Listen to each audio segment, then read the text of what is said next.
Welcome back. The risks the enslaved took to maintain family connection. So I'm reading from Harriet Jacobs, and I'll continue. I had been 3 weeks on the plantation when I planned a visit home. It must be at night after everybody was in bed. I was 6 miles from town and the road was very dreary.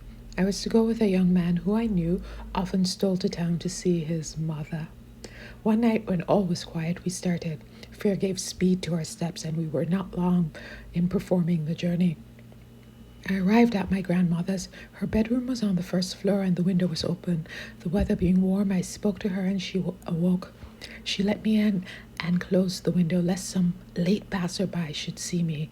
A light was brought and the whole household gathered round me, some smiling and some crying. I went to look at my children and thanked God for their happy sleep. The tears fell as I leaned over them. As I moved to leave, Benny, her child, stirred. I turned back and whispered, "Mother's here." After digging at his eyes with his little fist, they opened and he sat up in bed looking at me curiously. Having satisfied himself that it was I, he exclaimed, "Oh, Mother, you ain't dead, are you? They didn't cut off your head at the plantation, did they?" My time was up soon, and my guide was waiting for me. I laid Benny back in his bed and dried his tears by a promise to come again soon.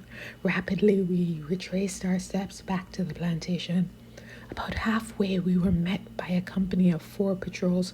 Luckily, we heard their horse hoofs before they came in sight, and we had time to hide behind a large tree. They passed, hallooing and shouting in a manner that indicated a recent carousal. How thankful we were that they had not their dogs with them. We hastened our footsteps, and when we arrived on the plantation, we heard the sound of the hand mill. The enslaved were grinding their corn. We were safely in the house before the horn summoned them to their labor, so it was morning again. I divided my little parcel of food with my guide, knowing that he had lost the chance of grinding his corn and must toil all day in the field.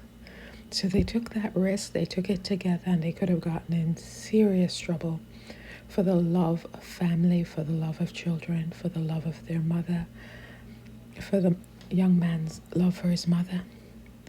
So thank you so much for listening, and please listen to the longer version, The Slave Narrative Lovers.